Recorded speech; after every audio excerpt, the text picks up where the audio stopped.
This is Antic, the Atari 8-bit podcast.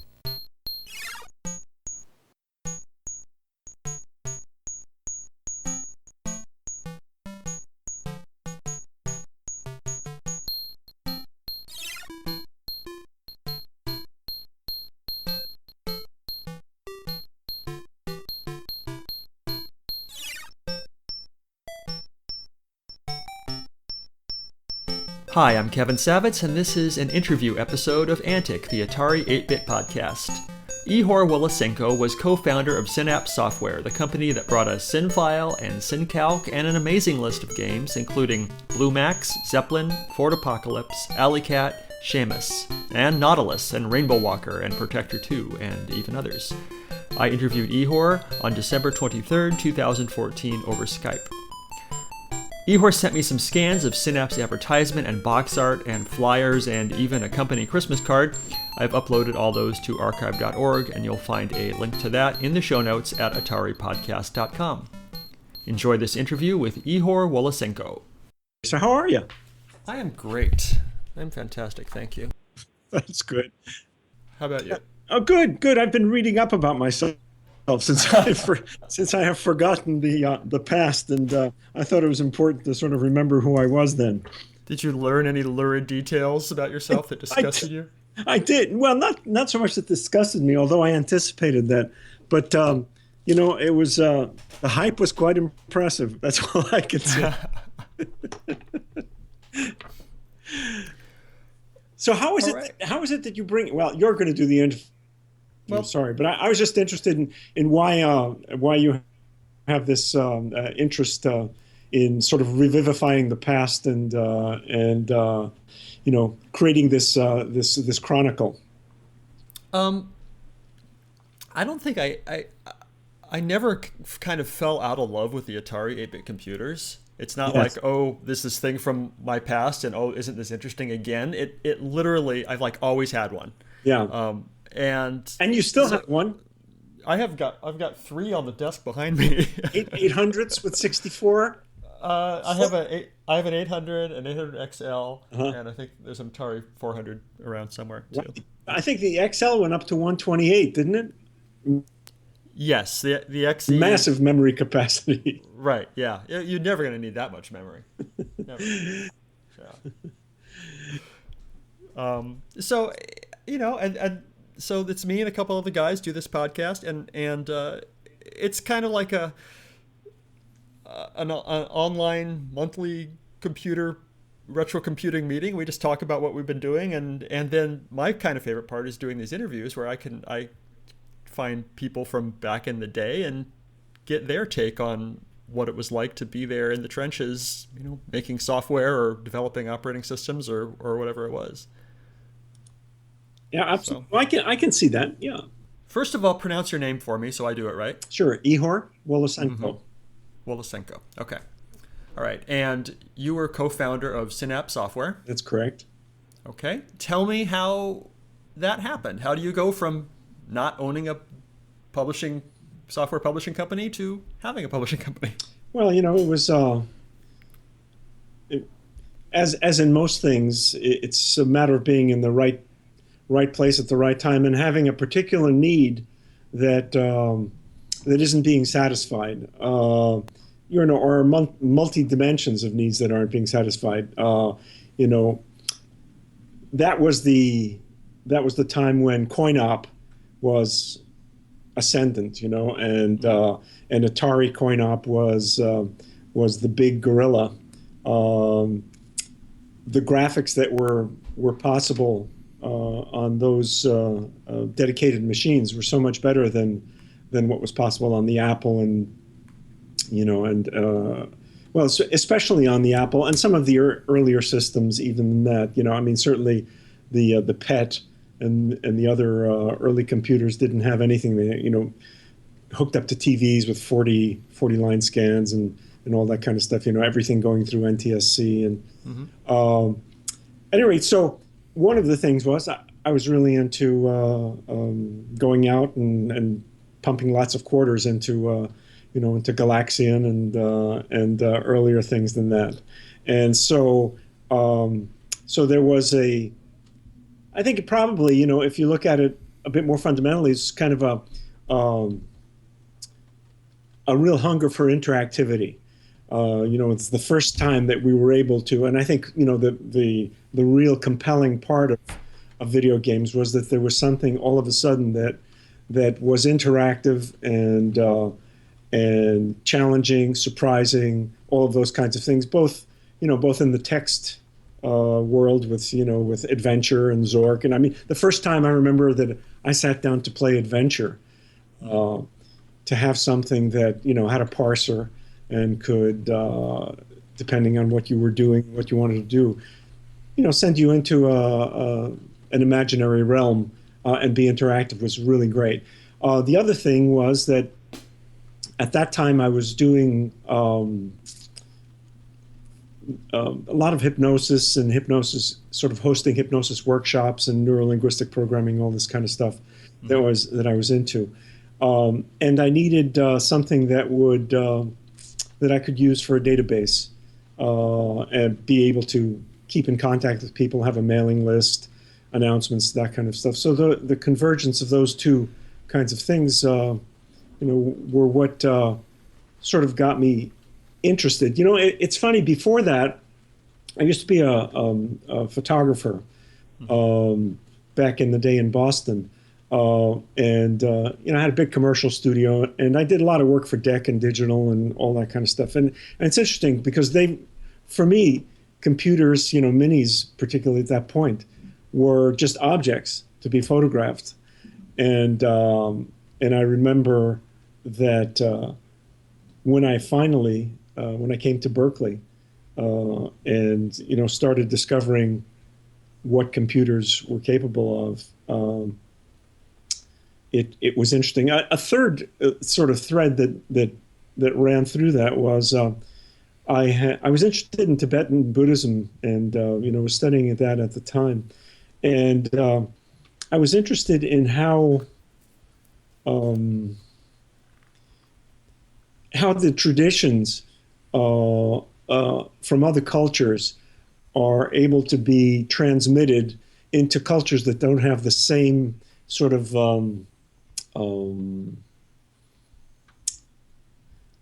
the same kinds of expectations. So, for example, if I don't know if you speak any other languages, but in order to really be a native speaker and speak well, you have to assimilate not only the words that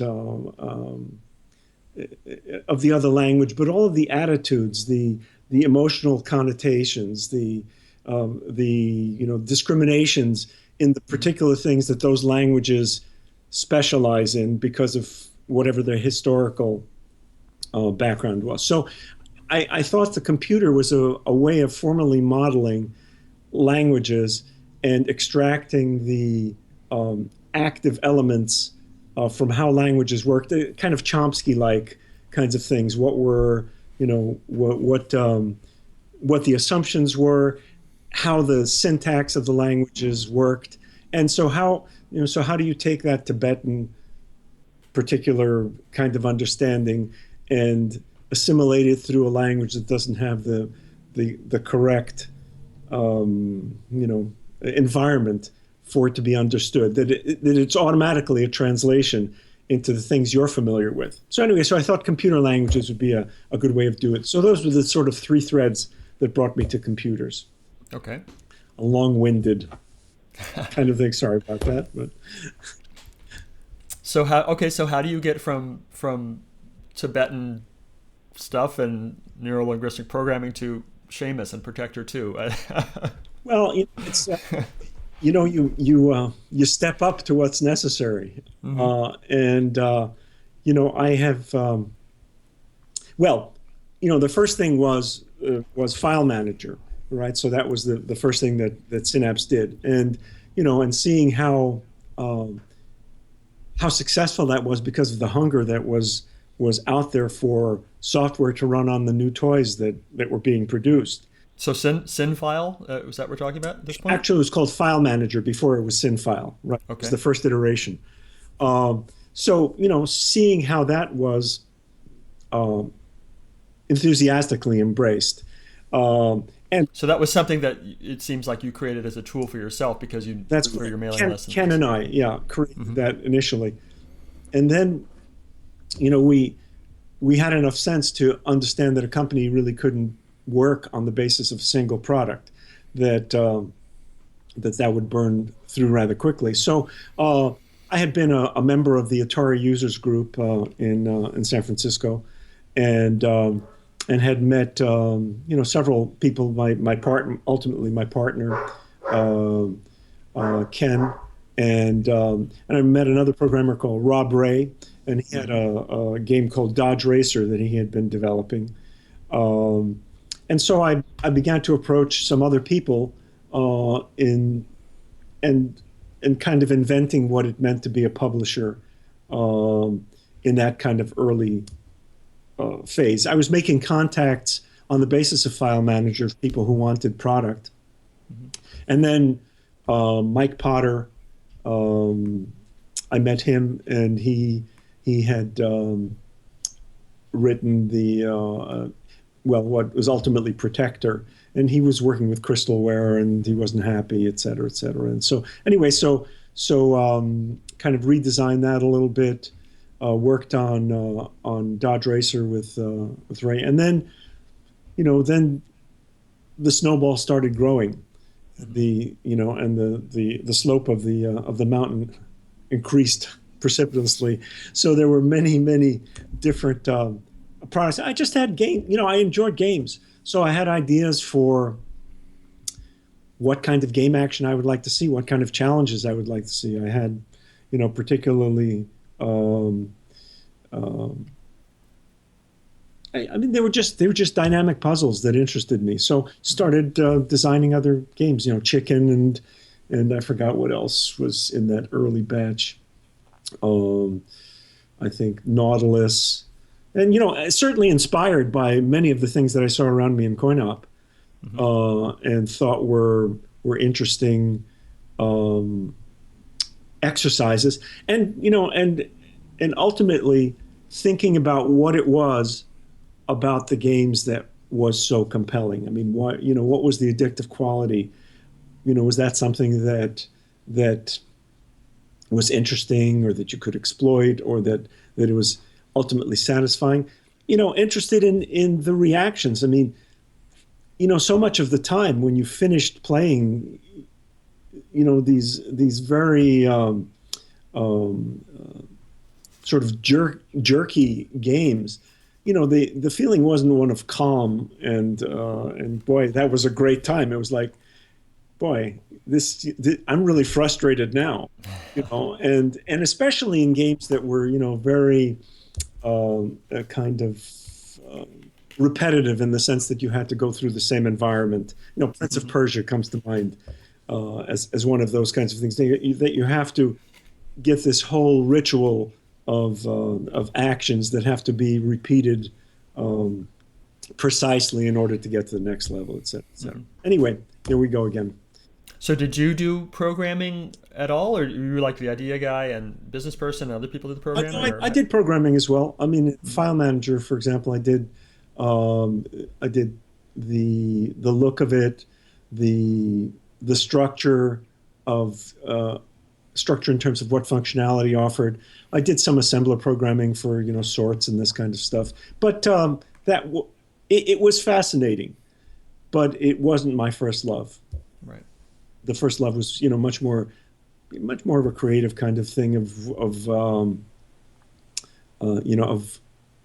how and why people do what they do. I mean, so this is just one little subset of things to explore, of how and why people do things, in the same way that Tibetan Buddhism is, or that hypnosis is, or whatever kinds of things. What makes people tick, and why, and how can those itches be scratched. So why did you launch first with, it seems like mostly you started off with really strong with the Atari stuff, and then later on you did Commodore and things. But why the Atari? Well, I think the Atari was probably the most interesting machine at the time. And Atari's, the hubris that Atari brought to it, unfortunately, didn't allow the Atari to really reach the ascendant place that I think that it should have had. Their mistake of not having it as an open system the way that Apple did was, Atari would be where Apple was. I mean, aside from obviously the characters and some of the other kind of things, but they had Joe DeCure, designed some really great chips for it. It had separate graphics, separate sound. It had a lot of wonderful things that Apple didn't do on top of the 6502. But because they closed up the system and they wanted to absolutely wring every last penny out of it and control everything as to in the way that Apple did ultimately. But I'm sure that's one of the lessons that Jobs secreted away from his time at Atari, in wanting to have a closed system and to control all of the stuff. And I think it was just a very, very silly way to go. But it offered the most. I mean, when I looked at the kinds of games that were on Atari and the things that those chips enabled, it was clearly more interesting. Commodore, of course, is a generation later with the 64. But at the time that the Atari 400, 800 was out, really Apple and I forgot there was another one, Exodus. At any rate, there was another computer that was out around the same time. But none of them really offered those kinds of features. So when you start coming out with cartridges, I'm worried. I'm wondering about the technical aspect of. You were one of the relatively early companies to create cartridges. Did you do that in house? Did you find someone else to do that? Yeah, we found someone else who was specifically looking at the cartridge business as their business model. And so they came to us, and cartridges were extremely, extremely expensive to produce. So there was this guy who was sort of semi-sleazy. At any rate, so the cartridges that were produced were very expensive to produce. You had to commit to large numbers for them to make any kind of sense. But they bridged that, the convenience of the 2600 into the 400, 800 in terms of having cartridge. And also you had an additional ROM space, but the cartridges were tiny and trying to squeeze all the stuff into it. The cartridge games initially were much simpler than the other media. I mean, we were loading from tape, which was absurd, of course, and right. And the discs that were sort of interesting. The discs, well, at any rate, that's another story. Yeah. No, don't. No, I want to know all the stories. Tell me the disc story. Well, the discs. One of the things was of course, how do you protect your stuff, right? Right. So I remember in the first, with the file manager, since it retailed at that time for about $100. So protection was very important. So what I did is I got one of these. One of the disk drives, an old, or an old disk drive, and I taped on a nail to where the right read head was, and suspended that in a particular space. Disconnected the stepper on it, and so that it scratched out a little groove in the magnetic coating on the disks, and then we referenced that in the protection, that it had to find nothing there in order for it to boot. And then at the same time, so you physically damaged a sector or a track on the disk. Exactly. Yeah, just scraped it with a blunt nail. So did you have one drive? One drive that only did that, and then absolutely that was constantly preparing the disks, and at the same time I developed a little plug-in for one of the game stick ports, and so I didn't know a whole lot about digital electronics, so I went out and I bought a Radio Shack Introduction to Digital Electronics kit, and did a lot of reading, and then developed a little, one little IC package that, when the input was on 1 and 3, 2 and 4 were active, whatever the matrix was. Then I developed a little printed circuit that fit into, and then went to the local college in Oakland that had an injection press in one of its plastics courses, and so I contracted with them to take these. So I had the printed circuits made, and I would cut up those printed circuit boards on my radial arm saw, right, into tiny little bits, stuff it with chips. I had a student from UC who was soldering this stuff. Then I'd take this to the shop in a bin, and I would have the students at the course. Plastic, it had this little connector that was in there, and the entire thing would then be put into a little plastic package on a hand injection machine. And these were the little data lock keys. So that was the protection. It was the data lock key, and it was the scraped track. So the data lock key would plug into a joystick port, right, or something? into one of the joystick parts, right? Kind of a dongle to. Right. It was the first dongle. Interesting. Yeah. So anyway, that was how the discs worked. But back to the ROMs. So the ROMs were difficult to anticipate what the numbers were, and ultimately they were money losing because the base of the computers was not growing quickly enough, and the types of games that could be put on them at a reasonable cost were quickly being stripped by more complex games requiring greater memory. So you talked about you're worried about people copying software, and that's one of the things I wanted to ask you about was piracy, not just on that early software, but all along. Was that a problem that you thought about a lot, and how did you? Interestingly enough, I mean, in the very beginning, when you've put an infinity of hours into developing something, and and all-nighters all the time to try to get this stuff going and debugged and all the documentation, all that stuff. Every hour you want to regain, and you want to be compensated for. So at first it's like, hey, if we give away any of these things, it's like we're giving away our blood that we put into it.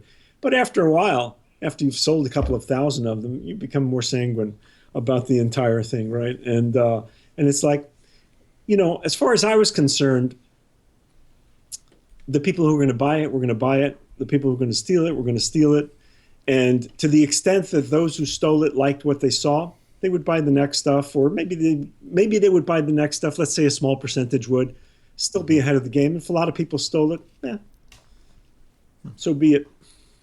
And and I think that sort of laissez-faire attitude, despite the the very public protestations, or the way that a lot of companies still feel about it, I mean, AutoCAD, for example, or SolidWorks, or any of these extremely expensive programs that a hobbyist would never spend money for, the kind of money that's necessary. So somebody who's using AutoCAD, whether it's a pirated version, or when they get a job, if they get a job in what they'd like to do, they're going to be familiar with that software. So it's an automatic sale, an automatic perpetuation of that particular, hegemony that they have established over what they're doing. So so in a way, having a closed system where nobody can switch out of your hardware, and piracy sort of accomplish the same kind of thing, which is to spread out and to infiltrate and suppress other kinds of software. I mean, if you have something that's fully functioning, that you've pirated, you've learned how to use it, you go, and you're not going to really try a lot of the less developed technologies. Right. And so, and yet the people who make it can say, oh, this is a horrible thing, and all these people are stealing. Meanwhile, nobody's going to bed hungry at Autodesk. Right. I can see how that kind of philosophy can work well for AutoCAD, or for SynFile or something, but maybe not so much for a game where you're just going to play it and forget it. Well, it depends. I mean, if it introduces you to a company, or if it introduces you to a designer that you really like, then you're going to try to get the next. And maybe at that point you'll say, "Hey, man, that guy really spent a lot of time on that, and I'd like to do that." I mean, there are certainly hundreds of programs that I have bought that I have wanted to grab people by the neck and say, "I want my money back. This is a piece of shit." You know?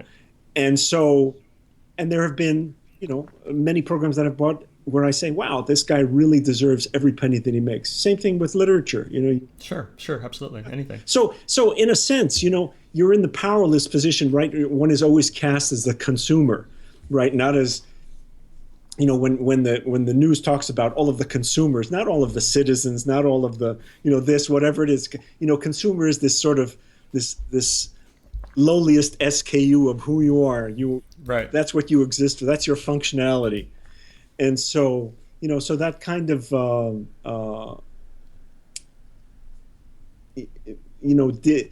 disproportionate power kind of, of the company to the consumer is something that I think people feel piracy in a way addresses. It's indirect because it may not be against the company that you would like to punish for the crap that they've delivered to you.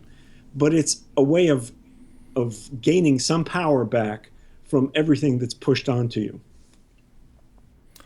What was Synapse's biggest? I have two separate but related questions. What was Synapse's biggest success financially, and what was its biggest success in your mind, not necessarily financially? Financially, I don't think that there was a single product that was head and shoulders above. There were certainly more popular products. Certainly the whole SynFile and that was a popular thing. Shamus was popular. Necromancer was popular. Alley Cat. All of them were really.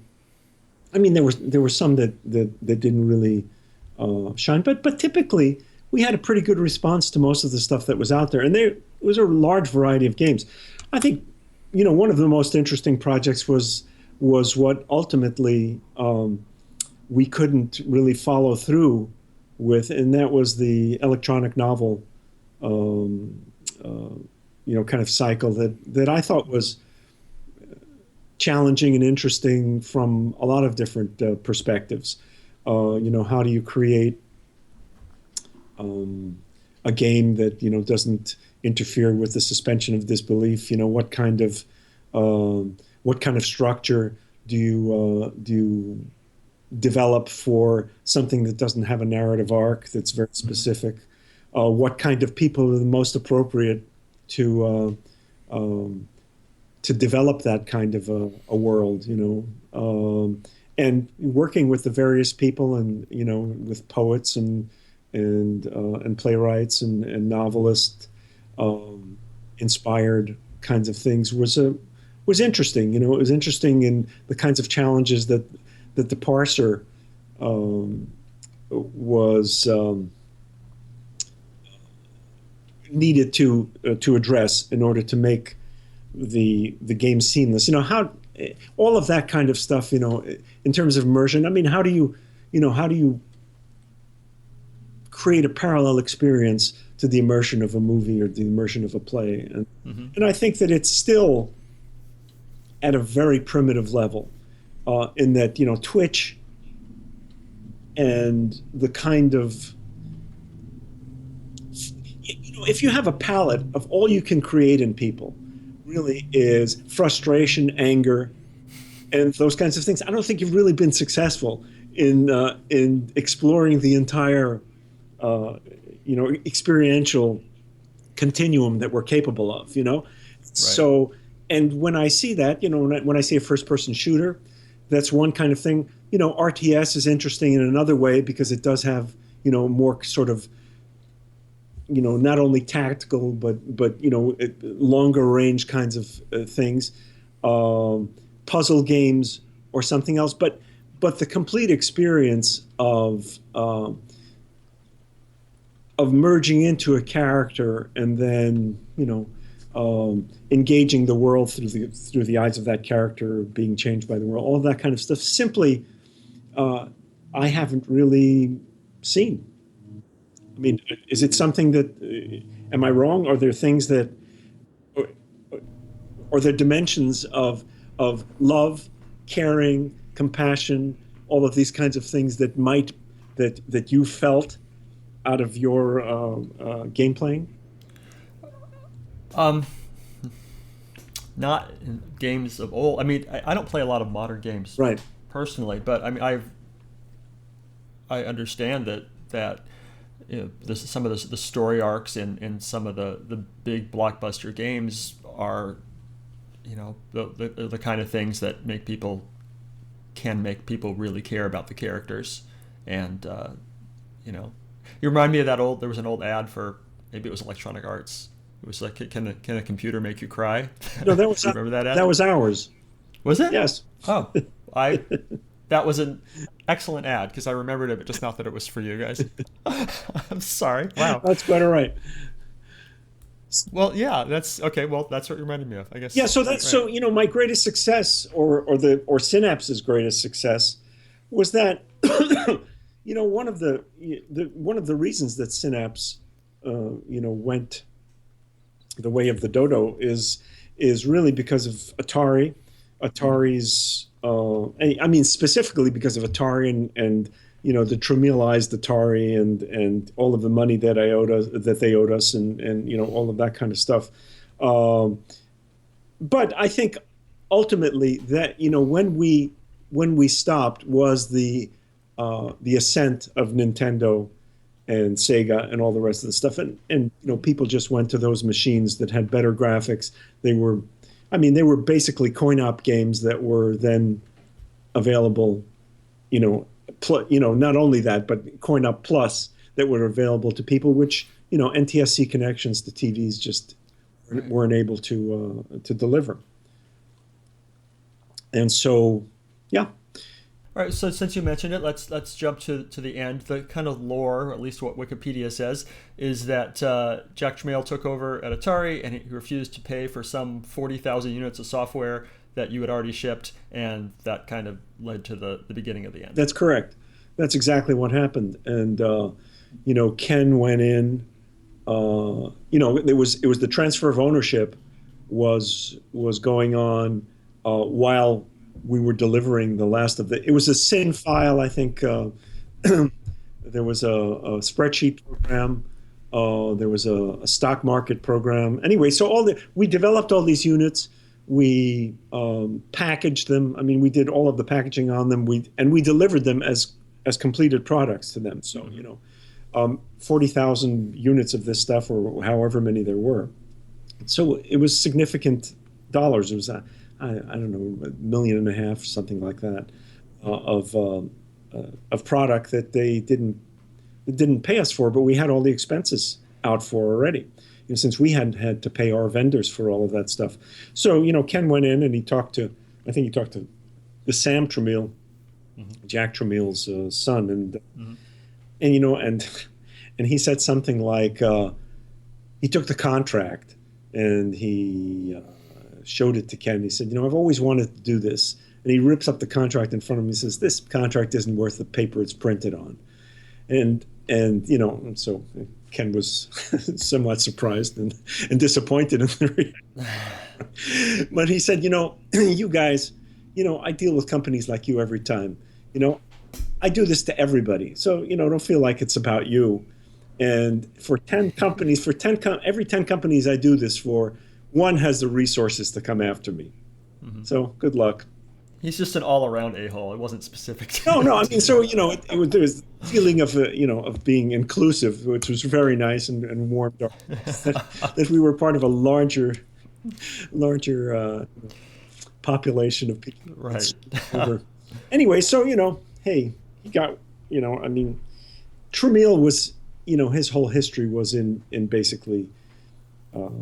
Taking companies and kind of squeezing them for whatever they could, more than they could.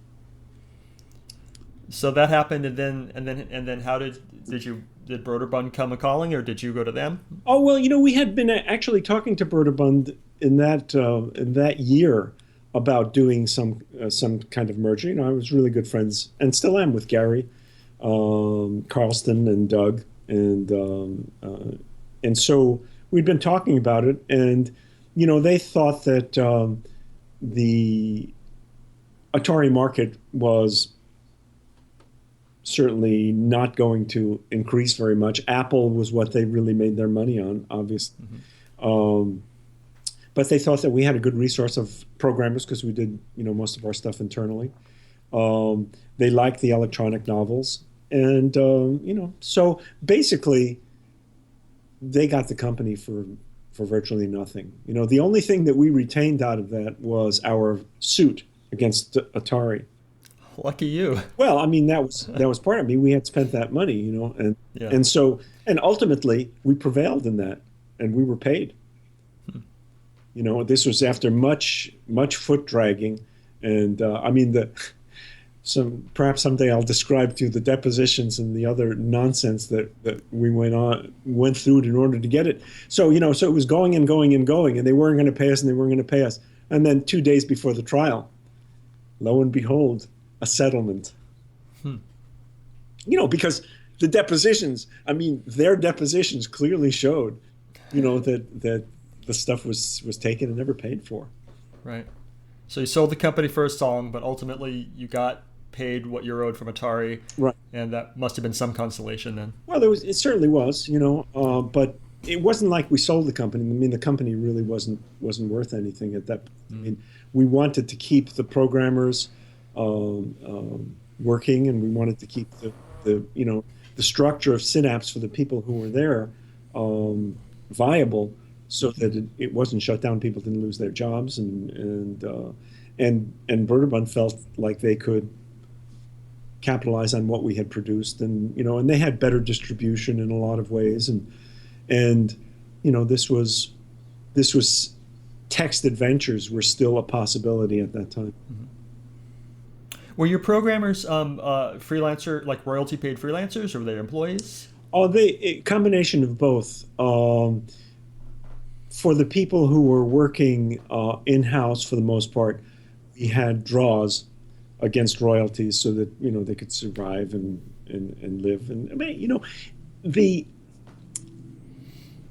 the games typically required 1 or 2 or 3 people. Certainly in the very beginning, it got into a bit larger teams towards the end. But 1 or 2 or 3, somebody to do the coding, somebody to do the music, somebody to do whatever other kinds of interfacing with other things like protection or this or that, whatever it was. So the budgets really were, what does it take to keep somebody alive, and with the hope payoff. And we, our royalty structure was pretty good, probably more than most companies. I think it was in the range of 10 to 20% or something like that, and then we had actually it was higher for some, but anyway, and then we just paid for the time that they were there, and and I had very close relationships with lots of people, so whatever they needed, I was more than happy to provide it, because I really felt like they were doing stuff that they really loved, and it was benefiting me. It certainly should benefit them, and the camaraderie was, it was inventing it all the time, and very, very dynamic, very interesting kind of dedication that was there. So there were, so the programmers were over sort of in one wing, and then the marketing and sales and that kind of stuff were another wing, and then production. We did all of our own production, which was the major area. I think about 15,000 square feet or something like that. Of boxes and this and that. And where was all this? This was in Berkeley. Okay. Or actually, right on the border of Berkeley, in Richmond. Where are you calling from, incidentally? Where are you? Portland, Oregon. Oh, yeah. Okay, cool. And where are you now? I'm in Victoria, in BC. Okay. Yeah. Hmm. And yeah, I moved up here about 10 years ago from Northern California. I was in Sebastopol for a while. Okay. And, yeah, all over. I've really lived in a lot of different places, done a lot of different things. That's interesting. What made you leave? Why'd you leave the U.S.? Um, Bush, Okay. short story. Didn't Yeah. didn't like the politics. Was able to do it. I was I was either going to go to New Zealand. I really like New Zealand. Hmm. I've been there a few times, um, but decided came up here with a woman I had just met for a little vacation to Victoria, and said, "Hey, this is pretty nice," and like the Canadian vibe a lot more. I like the difference in density. I mean, even though I lived, in Sebastopol, which is about an hour north of San Francisco, uh, you know, the density of 101 and the density of everything that was in California, it was just I prefer more rural kinds of things. I've got a lot of different things that I do that are sort of solitary activities, and I like the quiet.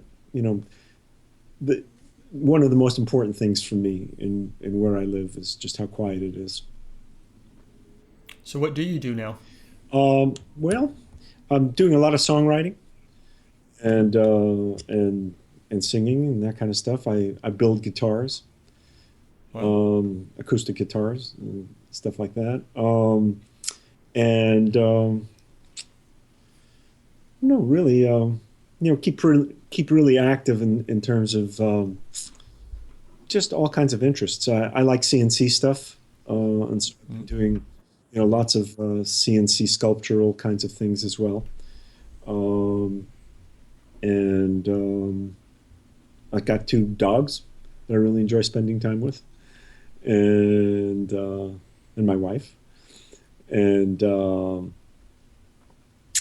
we just have a pretty nice, I have a pretty nice place up here that's away from town and about 20 minutes into Victoria, and so awesome. yeah, I've been super lucky in my life in terms of pursuing in all of the different careers that I've had and different things that I've done in becoming interested in something, becoming, sort of passively conversant in it, and being able or being certainly in the situation of Atari and computers, it was an unplowed field, so it was fun making it up and fun sort of directing how it went to, and there was this insatiable kind of an appetite for interactivity of any kind.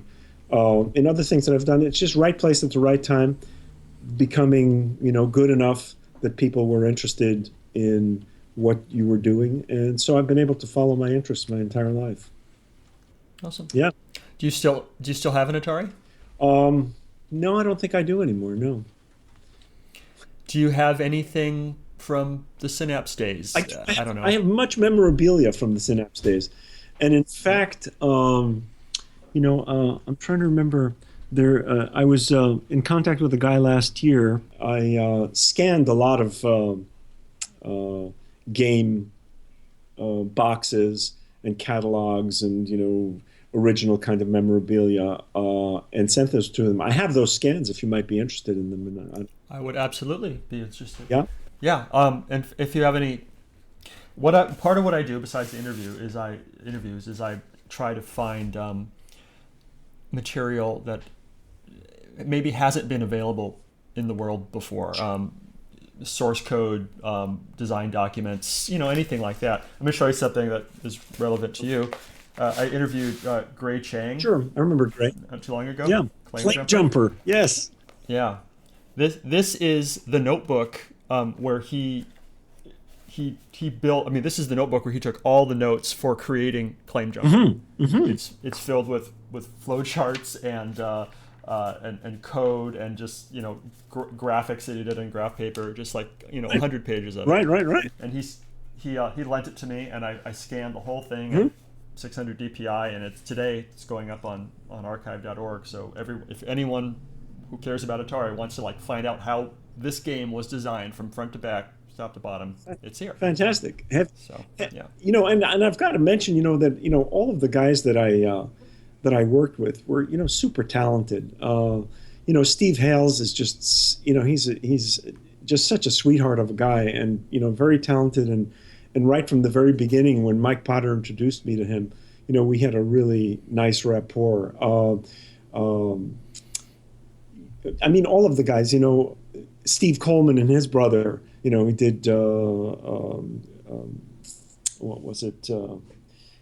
He did Pharaoh's Curse and Rainbow Walker, and all of these kinds. He was really interesting, and he, and different people had the ability to needed different kinds of input in terms of just the game concept, or going through it very, very specifically for every single action, and it really depended on the personality and and how they were going to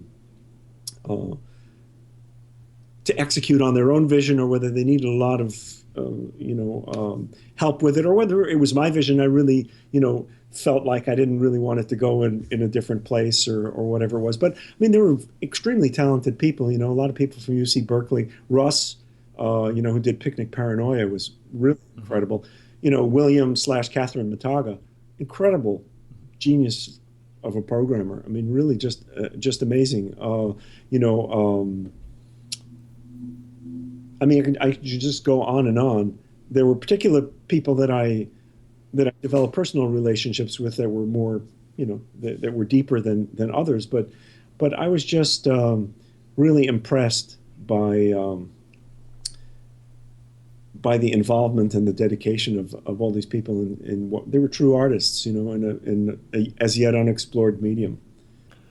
If you could send a message to the Atari users who still exist, and you can right Christmas. Now. What? Merry Christmas! Right. Excellent. Great. They're not going to hear this until February. So Merry next Christmas and happy holidays. Yes, and happy Valentine's Day as well. Yes. No, if I could send a yes, what would it be? Interestingly enough, here's something. I started another software company years later, and that's a subject for another kind of thing. But I had one of my offices for that new company in Kiev. I'm Ukrainian, and I speak Ukrainian, so I was able to travel back and forth, and I had about 15 programmers working on different stuff there. And it was really interesting in encountering these programmers, how many of them had played Synapse games and how familiar they were with all of the different games and how much they had really loved them. It's really, I mean, as you grow older, and you have these reverberations from things that you don't really remember very much, or things that have a particular spot in your memory of what you did and why you did it and what the repercussions of those were. All of a sudden, there are these reverberations that come from very unexpected sources on how you might have inspired them or moved them, or or brought pleasure or whatever it was through the kinds of things that you were involved in. And so, I would say probably at least half the programmers that I ultimately worked with on these other projects knew all about Synapse and all the games, and and how wonderful they were, et cetera, et cetera. So it's you never know where those kinds of effects are going to come from those from those little originating causes, and they're not proximal typically. They're just really all over the place. So the message is, I don't know. Thanks. Thanks for all the fish. I mean, I don't know. It's it was an interesting time, and certainly in the same way that that particular tunes dominate your life, and you sort of look at your progression through life, with the kinds of music that you listen to and the artists, and the kind of angst that they spoke to at that particular developmental stage in your life. The same thing with the games. I mean, they are very specific in the kinds of memories that they encode and the kinds of times that they encode, both good and bad. But not only do you think about the games, but you think about the excitement of that time. You think about how old you were, your friends at that time, how they affected you, what kinds of doors they opened for you or closed, or whatever it was. And so I think that kind of cultural encoding and being able to be part of that in some small way is really neat. Good answer. Thank you. Is there anything I should have asked you that I haven't? No, you know what? I mean, we can certainly follow this up. I'll send you a lot of stuff that I have, and if you'd like to, and by that time, hopefully, I'll have my video back. I'll be happy to get into anything that either you or the people who ultimately participate in this kind of thing might want to know, because I mean, those are the questions that I want to answer aren't necessarily the questions that people want to ask, and so I'd be more than happy to do that. And if it triggers some kind of an association in the way that we talked about the protection or the tramiels or whatever, I'd be happy to share that. I mean, it's difficult to get the excitement and the intimacy of that particular period embodied in such a way that people can track it. I mean, they're going to track it through their own experience and and how those games came out and what they were looking forward to, and there was the competitive element, Crystal Arts, Atari itself, all of this kind of stuff, coin op, being frustrated by the limitations of the machine, being forced into memory constraints that were tiny, and working against those all the time, working with the personalities of the people, all very interesting stuff, and just it's funny, because I'm not a person who generally lives in the past. And when when you ask me these questions, I sort of revivify that experience again. It's a good place to go to, if there's more that you'd like, I'd be happy to help. Great, thank you. Well, I think that's about it for now, but I could be back. You never know. Right then, and I'll send you as much stuff as I can find. So be expecting a deluge of. Great, and I will assume anything you send I can share, unless you say it's private or something. Absolutely. All right. And in fact, I have some physical objects that probably I won't be needing. Maybe I can share those for some kind of, I don't know if there's some kind of a museum of stuff, but when we launched Blue Max, for example, Bob Poland, another very, very interesting character, Stanford guy, who was also, he wrote Blue Max, and so that was sort of our takeoff on Zaxxon. We actually did Zaxxon conversions later, but I was going to ask you about that, but okay. Yeah. We'll get So Poland was really an interesting character. He was a very funny Asian guy, and he was part of a team that went to Vegas for card counting, and did a lot of that stuff that the original MIT team did as well, and was thrown out of every casino, and he was on the books. So we would go to CES, we would go around with him, and and it was funny. He would wear wigs and disguises, and would pretend to be drunk and all of this kind of stuff. But he was just a really, really interesting character. I spent a lot of fun time with him doing things. Kelly Jones, really interesting guy. He's still a very good friend of mine. And we did Drebs together, and that was a lot of fun. And then he became the director of programming, and sort of, kind of herding these cats as much as he could in a rooms and back, but also an interesting guy. He had gone to Santa Cruz and had similar kind of past background to my own checkered past, and so that was fun. Anyway, so there I go off to memory lane again. So you were saying about Zaxxon or Yeah. First of all, if you can. oh yes. I lost the point. I'm sorry. Let me just finish that thought. So when we launched BlueMax, we hired an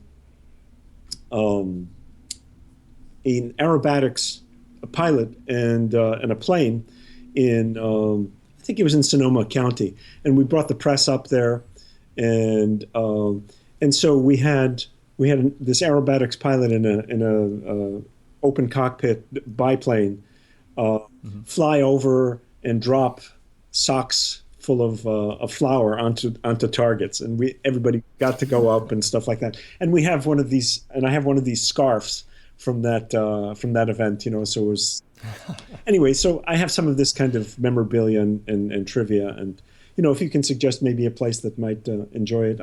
I'm not one that Sure.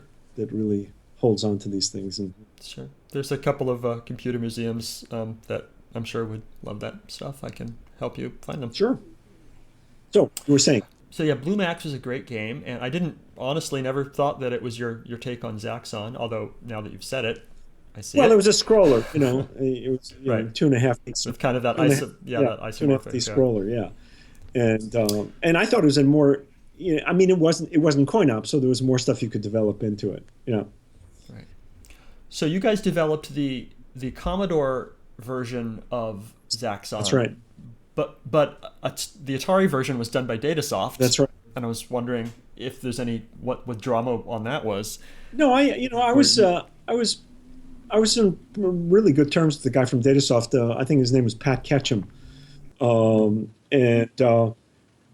he was from LA, and he was much more of a business type, and he was looking at, and so he was good at getting lots of licensing, because he wasn't into developing original games. He thought that the license model was the way to go in order to maximize his company. And so I think that I don't remember exactly how it happened that it fell out that way, but I think we were talking to the same people at the same time, and he wasn't doing C64 development, and we agreed to do it. And we were another very funny thing. I remember IBM coming to us, and we did several games for IBM, adaptations, for the original PC, which was pretty absurd. It was 80 line green screen, Right. but the kinds of demands that they had of all the games for IBM, there would be a separate room with cages around it, and that nobody who was working on another game would be allowed to work on the IBM games, and security and all, a certain type of security on the doors. And of course, we agreed to everything and did nothing, and they got their games. But I mean, it was crazy. I mean, and they talk about the sort of that 1980s, early 1980s suits coming in and negotiating, the power negotiating team from IBM arriving at our place. I mean, it was the height of incongruity. I'm imagining them in their white long sleeve shirts and their ties. Oh, absolutely. And of course, and you guys are a bunch of Berkeley hippies. Yeah, right? we're sitting around, and we, we'd like to see your programming department, and they come over there, and the front part of it is filled with coin-op machines, right? So we've got like 6 coin-op machines up against the wall because everybody likes to play them. A couple of couches where people sleep, and a warren of different computers laid out all over the place, with people, either talking in teams or working on it, or some people in this sort of cloud of concentration, but so it was quite different. So they were not expecting this, and they thought that perhaps we should take them a bit more seriously. I thought otherwise, but anyway, that was kind of interesting. And so you kind of get these glimpses into how other people approach it. So Pat approached it one way, IBM approached it another way. I'd say Crystalware was probably closer to our approach. Atari itself was a very strange place. As I said earlier, it was just a strange place in the sense that of this hubris that I had described earlier. They were very quickly, very quickly expanding. They had developed into this gorilla that was dictating everything to everybody. And originally, we thought we would sell File Manager to them, and that they would produce it and stuff. And and it was ridiculous trying to negotiate with them. I think originally our I don't know whether it was Fred Thorlin or somebody in Atari who was in charge of their acquisitions, but the kind of scorn that they visited upon people who would come as supplicants to the great temple of Atari was personally infuriating. And and after we did that, and we said, hey, these people have their head up their ass, we're not going to give it to them.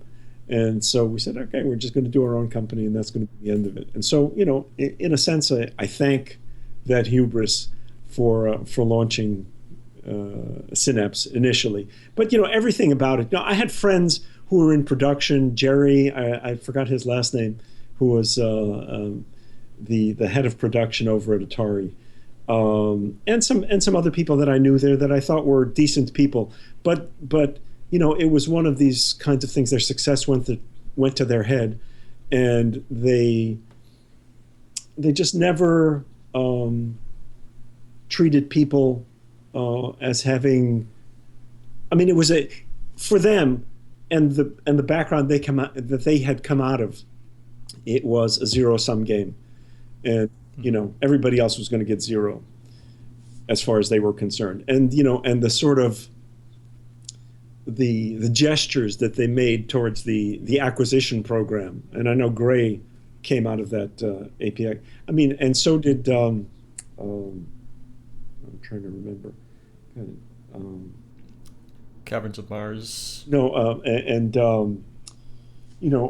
I'm just trying to remember the name of the programmer, and he was such a sweet guy. Unfortunately, he died a few years ago. He did Neuromancer and Alley Cat, and he was absolutely brilliant. I can't believe that I forgot. Yeah, who programmed Alley Cat? Yeah, I saw he died maybe right, I thought it was maybe a year ago. Right, and he was the sweetest guy and the most creative programmer I've ever worked with. And Bill Williams. Bill Williams, right. And I spent a lot of time with him. He was also interested in all kinds of other things. He had built a geodesic dome back then for himself, and he had some affliction. It was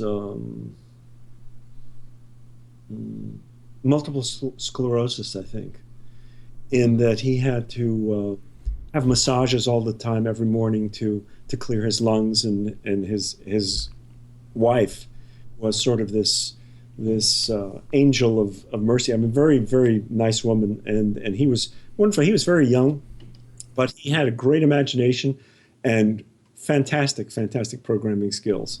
He really took the machine to places that were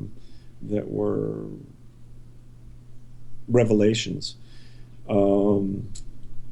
Anyway, so we're talking about Atari and about their hubris, and so yeah, so Bill Williams he originally did something, I forgot what the name of it was, Salmon Run for the APX system, and then I got in contact with him, and